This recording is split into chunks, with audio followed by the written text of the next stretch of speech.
Hello, bonjour à tous. We're going to talk about showrunning today.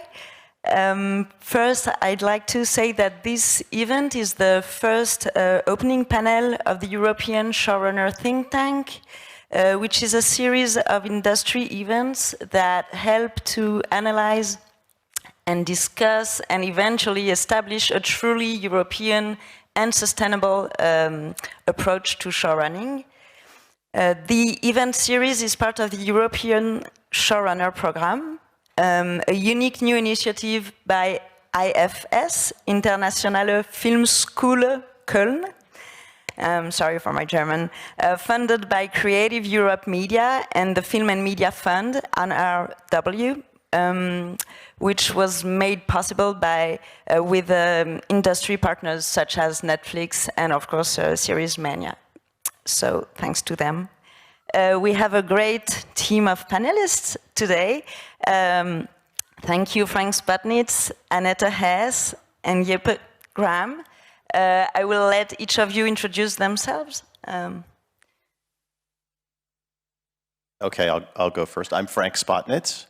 I'm American. You can probably hear from my accent. I'm the CEO of a London-based, a British production company called Big Light Productions, which is 9 years old this year. I came to Europe 12 years ago from Hollywood, and you can see my credits up there.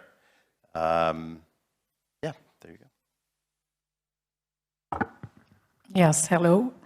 Thank you for the invitation.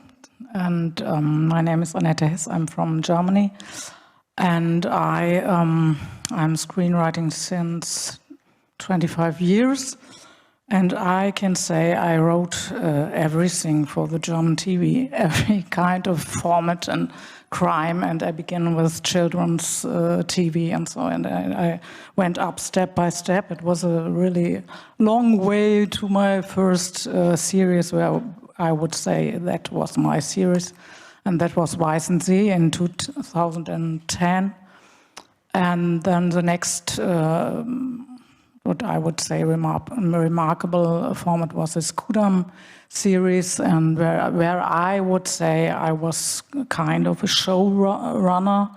And the last project was We Children from Station Zoo, Bahnhof Zoo, about Christiane F., this very famous junkie for Amazon that was premiered last year, and there we are going to talk about it. I wanted to be a showrunner, but it doesn't work, and there were, of course, causes why it doesn't work.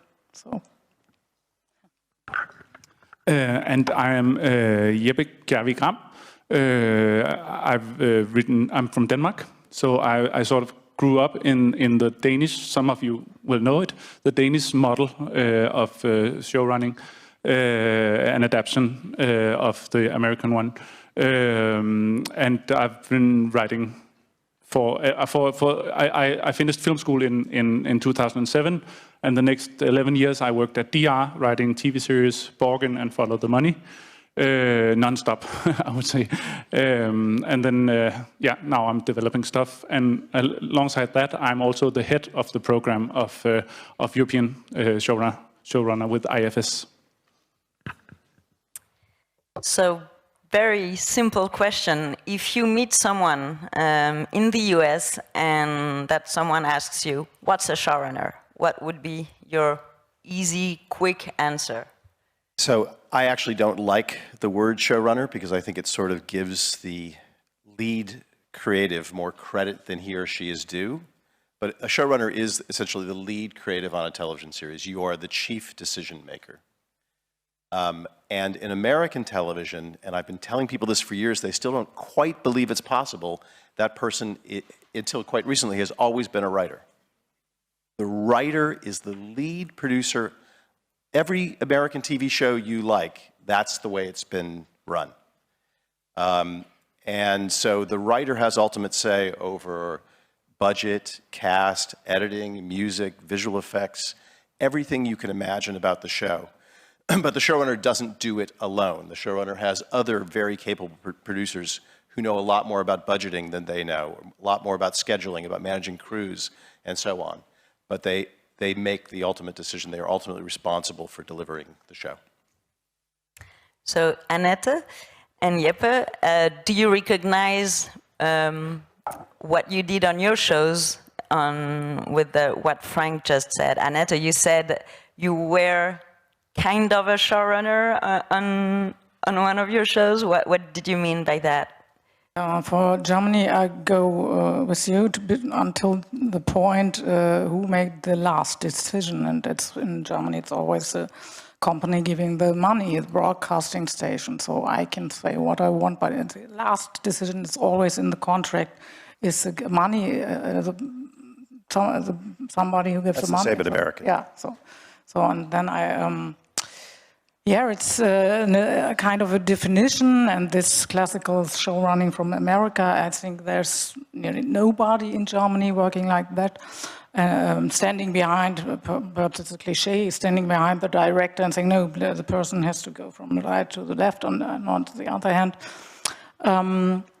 When I made this Kudam series, I was in every creative decision and I was heard by everybody. I chose the director. We had a director's casting and I chose, so I was, of course, at this position, but I wasn't always on set, just visiting. I wasn't standing behind the director. He did his own thing. So I said, you are the director, I'm the writer, I'm taking care, of course, of the characters, of the language, the dialogues. I watched the Muster every day, of course, and so, and then when we had the premiere of the first season, I remember that is Sven Bode, the director, I like him very much. We had to make a lot of compromises, of course. And the broadcasting lady from ZDF stand on stage and said all the time, "Oh, Annette has a showrunner. Annette has a showrunner." And then we went backstage, and this Sven Bose said, "If I hear the word showrunner once again, I'm going to explode." And he was really like short before killing, not me. He was like, no, she's okay, but the lady from ZDF. And so you can see how difficult it is to find the same definitions. You have to talk about it before you start a project.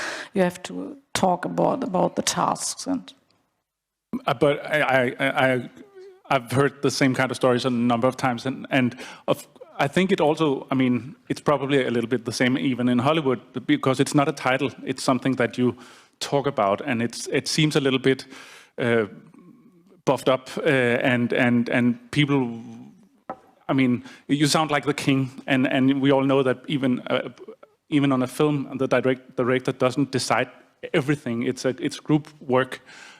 Still, it's interesting to talk about and talking about it like a head writer, as we have done normally in Denmark, would be, for me, it's a little bit too low. And it's not the king, but it's not just the head writer, because when you're in editing, when you're in casting, when you're in talking with directors all the time and so on, you are running, at least in Denmark, that way you are running the creative part of the show. But of course, you are not the money.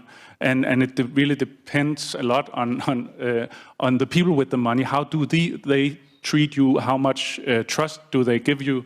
And fortunately, at DR, or I don't know if it's like that anymore. The head of drama is gone now, and we will see with DR. Hopefully, DR is still the same. There's so much trust in the creator. That you are de facto running the show, but you work very closely together with the producer that is hired strictly by DR. You will work in tandem with the producer, and you will sort of, I normally say, together you will be the showrunner, and you will have that kind of power like an American showrunner on that show, the producer, head writer together. So does it mean, so there's a trust between the producer and you as a writer, and when you're talking about editing rooms, for example, so he recognizes, your producer, the value of you being in that room, but he's not paying you for that part of the work? Is that like, for example, if you've been already paid because you sent your script, and then he expects you to be in the editing room, he doesn't expect you to be there, or he hopes you'll be there even if he doesn't pay for it? I'm asking questions. Just briefly, just to say, at DR, that model, that's general in Denmark, that's the Danish model now. They will pay you, not just for writing the scripts, they will pay you a fee for being like a producer in that sense. I feel like right now is the most exciting time in television history, especially in Europe. I mean, everybody in this room knows how much television has changed in the last 5 years and how quickly it's changing virtually on a weekly basis right now. There is so much opportunity and so much money flowing into Europe right now. And the question to me is, how is Europe going to respond to this opportunity? And there is a way of making TV that has been very successful here forever, which tends to be non-writing producer or auteur, right? Which works. Obviously it works. There have been a lot of great TV shows. But I would say alongside that system, not replacing that system, if you're doing shows of a certain scale, of 8, 10, 12 episodes a year, and you want them delivered in a certain time frame, and you want to be able to repeat that, like have that happen again 12 months later, it's really tough to do without a showrunner. It just is. That's why the system evolved in the United States. It wasn't like we decided, wouldn't it be nice to put writers in charge? It was like, no, we need writers in charge to deliver this volume of work in this amount of time.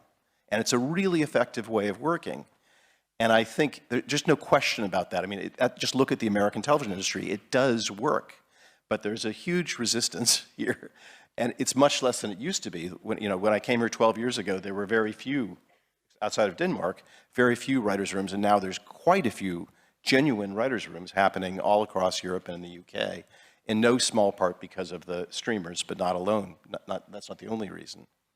But I think the problem is people are getting locked into power and title and things like that, and that's not what it's about. And I think if you take nothing else out of the American model, it should be this underlying principle that it's about doing the best work. What system, what chain of command is going to result in the best TV show? And everybody, whether you're a director, a non-writing producer, or a writer, should be in favor of that goal, right? And it just so happens that if you're trying to deliver a large order, to have the writer empowered to be the producer is, I would argue, the most effective way to guarantee the quality of that show. So that's my case. So can you, Annette? Yeah, I would like to say it's so difficult to draw the line between the content and the money. That's the biggest problem, the biggest struggle, because as I'm a person, I'm always interested in the story and the vision and so, but we are struggling with the money side. And just now we have a discussion in Germany with a big broadcasting station about the title Created By. And they are talking to the Directors Alliance, Guild, and they are talking with them about Created By and not with the writers. And it's really like a war just now. We, of course, want to get the title Created By because it's a writer's title, not a director's title. And we are meeting next week about it with this broadcasting station members. And if you think about it, it's not only about the ego, I want my vision, my name on my vision, but it's about copyright, of course. It's about money. And these broadcasting stations, they are in panic. If we are talking about these credits, you have to think about it. It's after an idea from that means that she gets 10% of the production below. So I hate that to talk about it because I want to tell stories and not to think about it. But you have to have it in mind that it's also about if you're talking to producers or editors or so on. I think that's a really important issue, but I would argue that's a separate issue from the showrunner issue.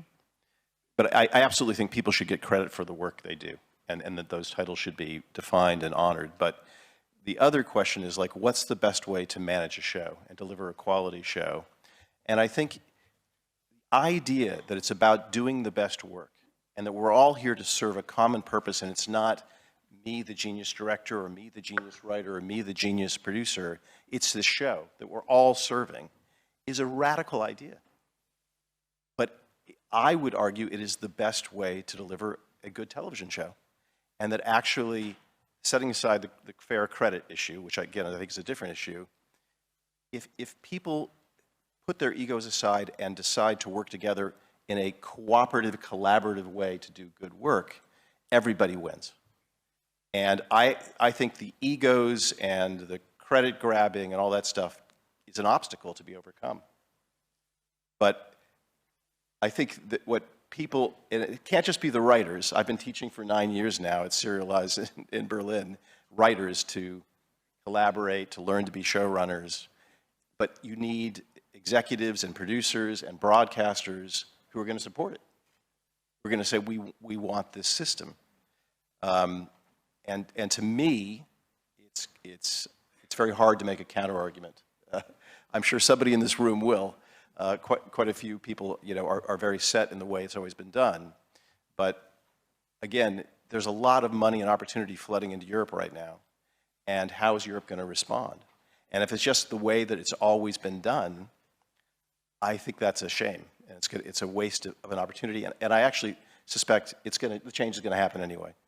It's going to be the reality of trying to do these big series in the time that I'm talking about is probably going to mandate a change anyway. No, I just want to build on that. I think actually that because of the number of TV series at the moment that are being developed and made in Europe, and it feels at times like a Klondike at the moment, I think that's one of the really good reasons to apply this system, because I think one of the quality markers of a show that is made within the system is often that it's within the system it's possible to have a show with a quite clear vision that has not been blended out or is a result of a compromise or somebody is scared that we won't reach exactly that audience and so on. But with this kind of, with the showrunner run series, we have the chance to have strong visions, and with the strong visions, we will have shows that doesn't look like all the other shows. And I think that must appeal to broadcasters in a world where hundreds of TV shows are made each year. I think that's such an important point, because I think a lot of people think, oh, it's a writer's room, so it's watered down. It's not a strong vision. It's a committee now. And that's actually the exact opposite of what happens in a writer's room. When you have a writer's room or a showrunner, the showrunner is the leader. The showrunner is the one in that room saying, okay, here is the right decision. But the showrunner is able to take the best ideas of this group of people and to come up with better and stronger ideas more quickly than he or she could by themselves. So it's buttressing that singular point of view. It's making it, more shaken and tested than it would have been if the writer was just sitting by themselves in a room. But I continue to hear this all the time about authored drama and so on. You think Breaking Bad wasn't authored drama? You think Mad Men wasn't authored drama? You think The Sopranos wasn't authored drama? These are all showrunner-led shows with writers' rooms. So, sorry, I'm preaching.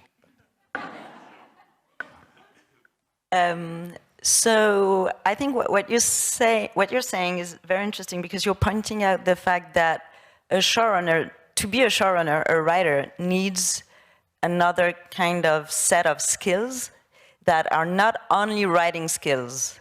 Would you agree, Jeppe and Annette? I mean, you're the ones talking, so I'm just...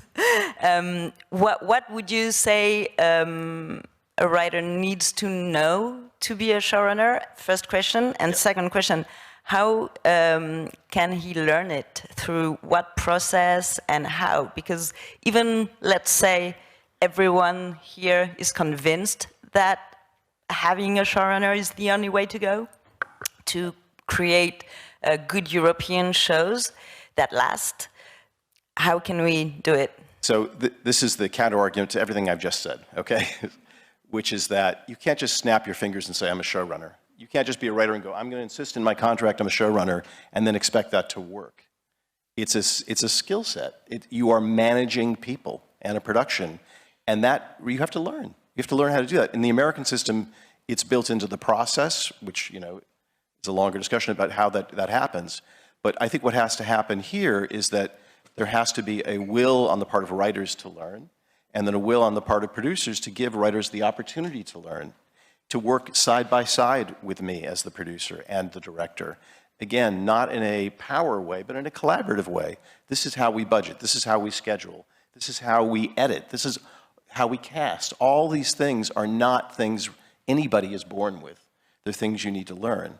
But unless writers are given the opportunity to do it, and I've had situations on shows I've done where I've been trying to encourage people to be showrunners, and I'm begging a producer in Italy or France or Germany to let the writer come on set.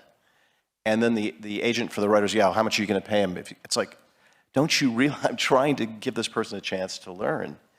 And I just think there's like a paradigm shift that has to happen if this is going to change. So would you say the producer would be your first ally to become a writer-producer or a writer-showrunner? Because Jeppe, you said you were very close to your producer. I think that depends a lot on where, what kind of version of the system. And I think this is very much at DR. It's done like that because the producer at DR is given, you know, is the person that is responsible for all the physicality around the show, and is basically the one that is supposed to give the creator the possibilities to create. So in that sense, at DR, yes, the producer is my closest ally, but I think it can be different. I was just talking to Anne Bjørnsted, the fabulous Norwegian writer, and we were discussing these kind of topics, and she said her foremost ally as a creator showrunner is the commissioning editor of the broadcaster. She says, I pitch to him or her, and we agree what is the show. I have a show that I'm in love with, and he or she has a show that she or he falls in love with and wants to buy. So whenever Anne, sorry for quoting you, Anne, I don't think you're out there. Anne, her point of view was that whenever she has a problem with anybody, if it's a difficult actor or director that wants something else, or she misses some money, or a producer that wants to cut some expensive scenes or whatever, she goes to the commissioning editor and say, is this the show that you wanted to buy? And I think actually that's quite clever to make the commissioning editor your ally.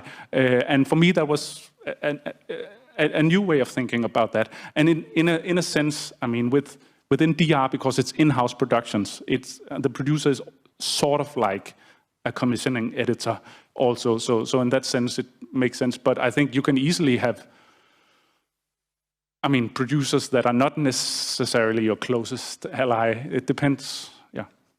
Yeah, I think it's totally different to the persons you are working with.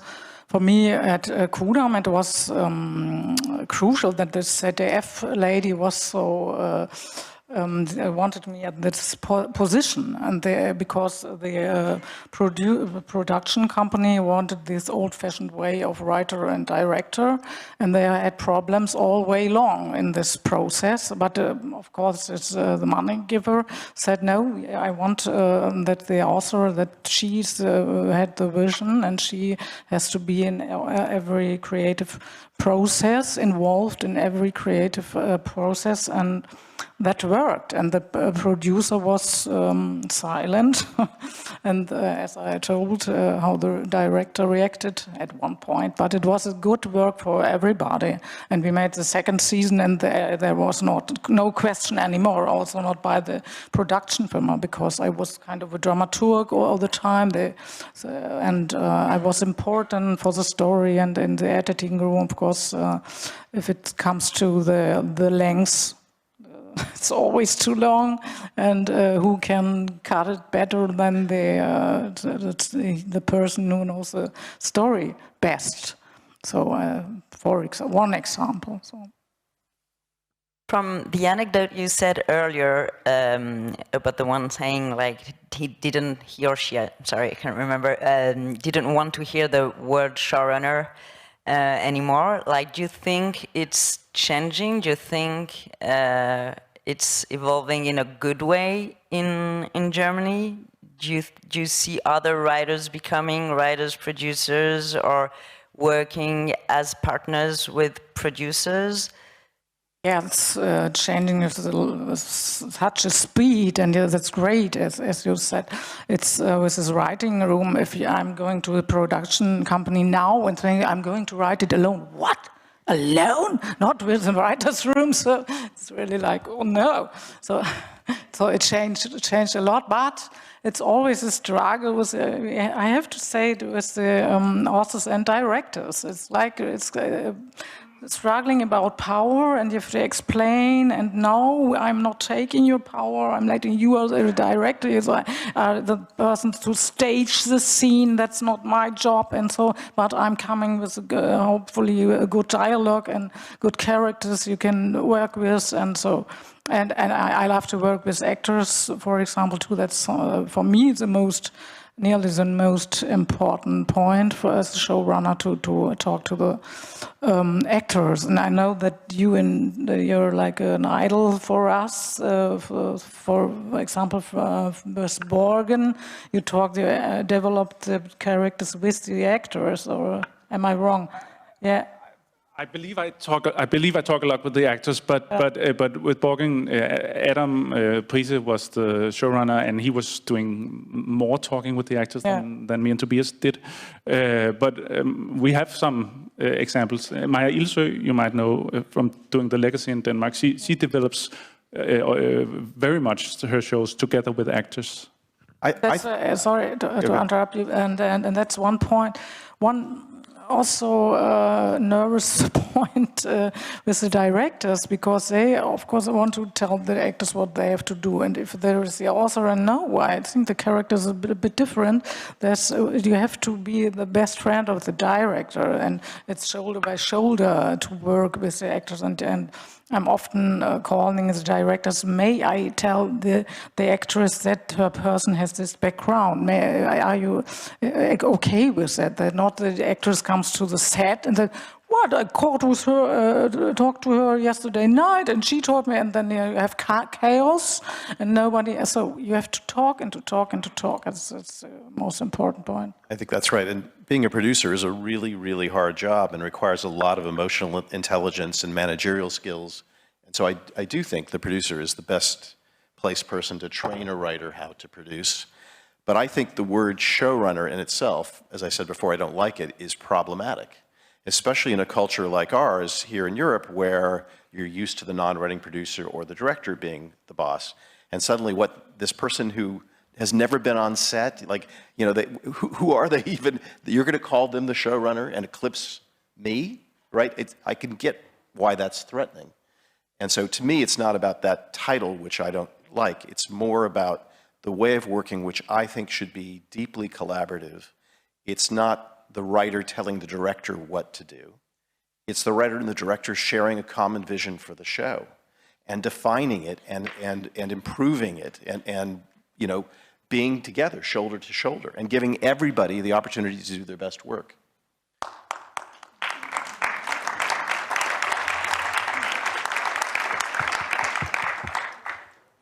So, Frank, you worked in the US, you are working in Europe.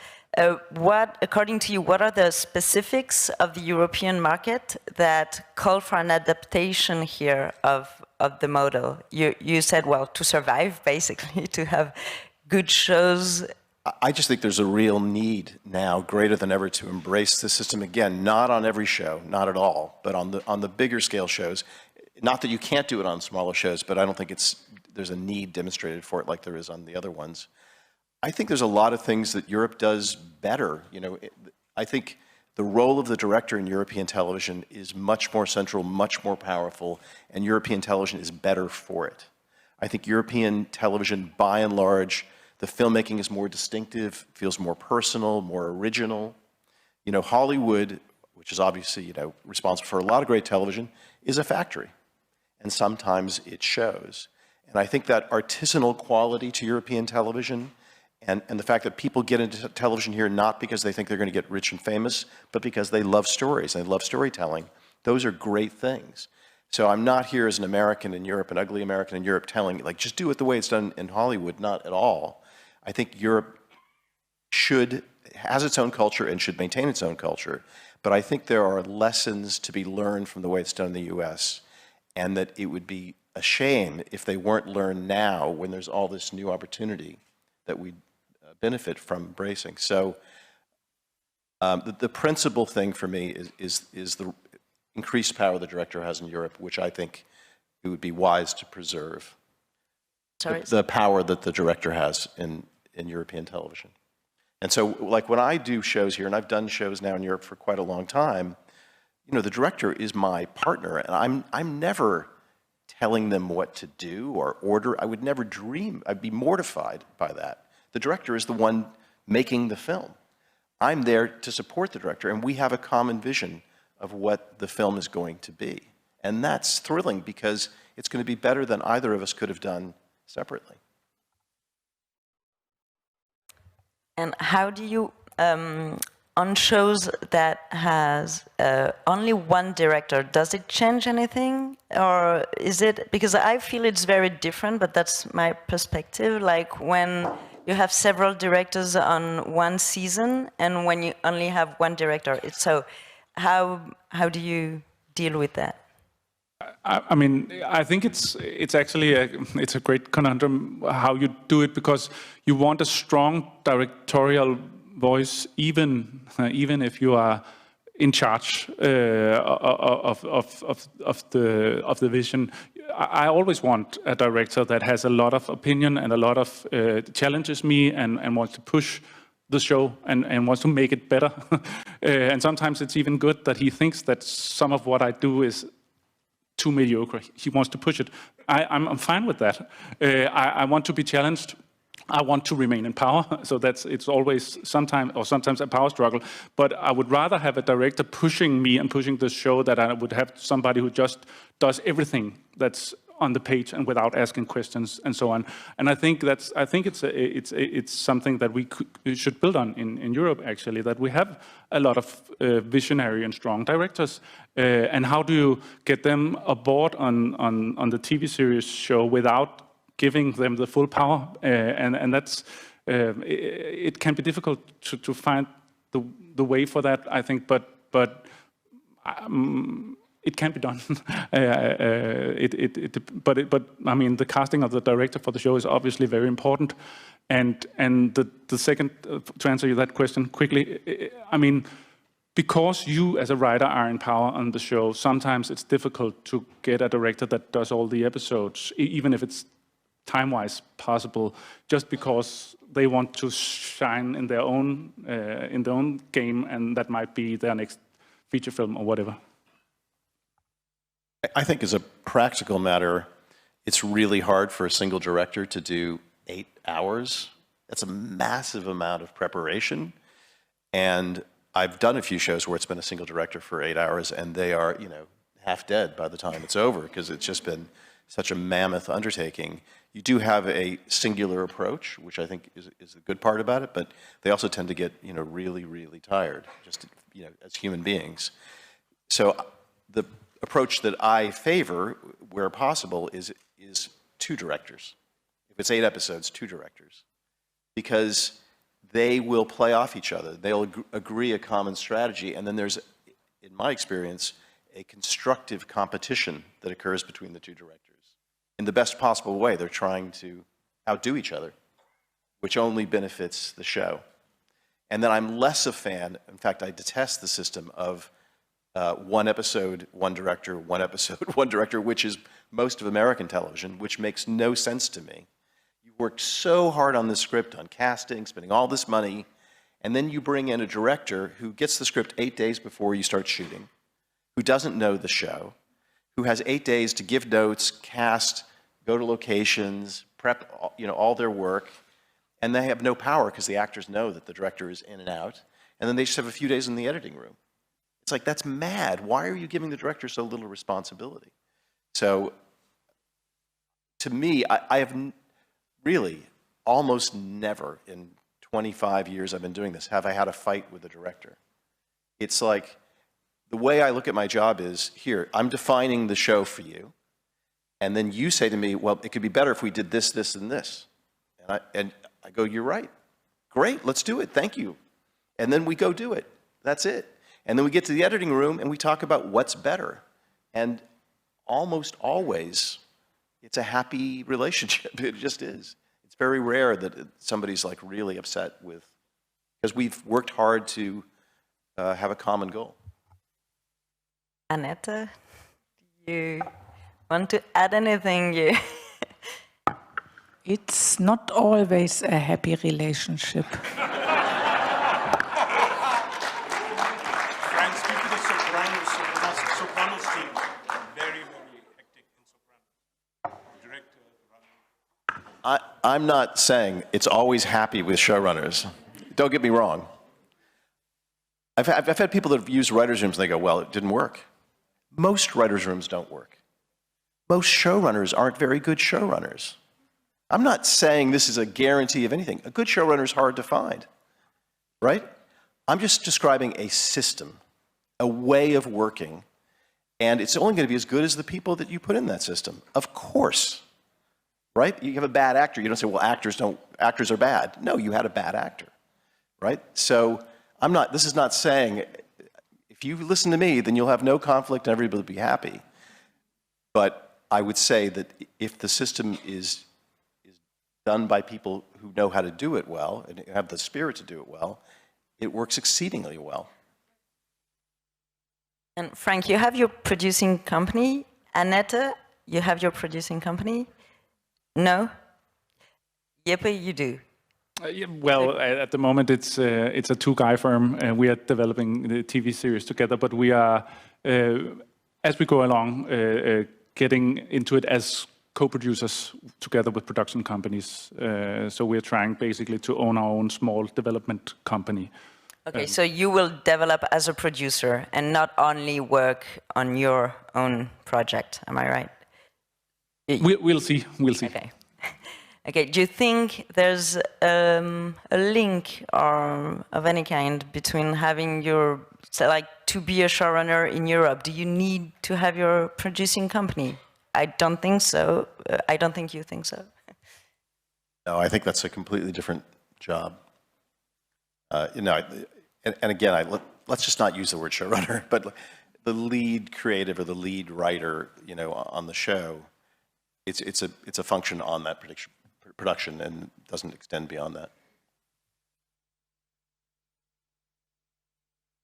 Any of you want to add anything? Because I think we're gonna wrap up. Sure.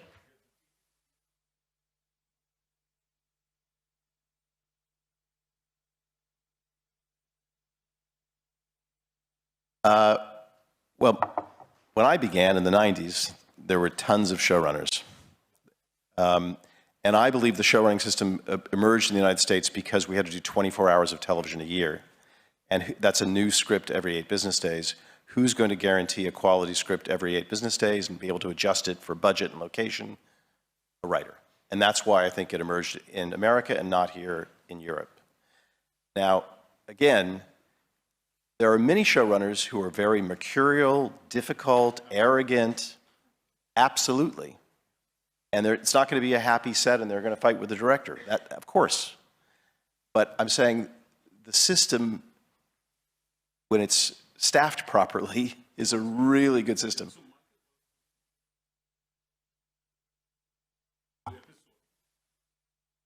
I'm in favor of every approach. I'm in favor of single author. I'm afraid of Michael Hirst writes everything by himself. David E. Kelley writes everything by himself. Aaron Sorkin had a writer's room, but then wrote everything by himself, right? Whatever works, I'm in favor of.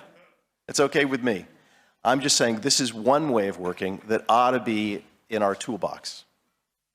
That's all I'm saying. I'm not saying it's, you know, I'm not telling anybody how to do their job. I'm just saying this is a really good way of working that people should consider including in the ecosystem here. Just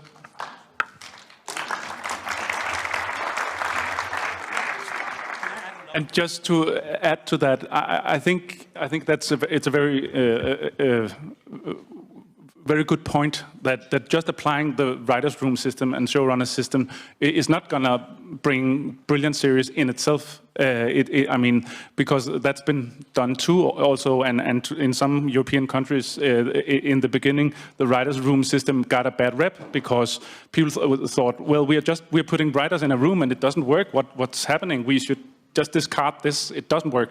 And I think even in Denmark, actually, in the beginning, at DR it worked. At TV2, the other main broadcaster at that time, they hired all the same people that was in the DR rooms, and it didn't really work. And the TV series wasn't that brilliant. And I think it took a while before people realized that there was some other components that was important. Of course, having the right talent, obviously, but also, and I think that was the key back then, having the trust and being allowed to lead the creative vision and lead the show was the main ingredient that was missing at TV2, because people were nervous, and the executives at TV2 were nervous, and they were good people. I mean, there were Adam Prise, among others, but they were nervous about letting the other people lead the show and run with the vision. And at DR, they allowed that, and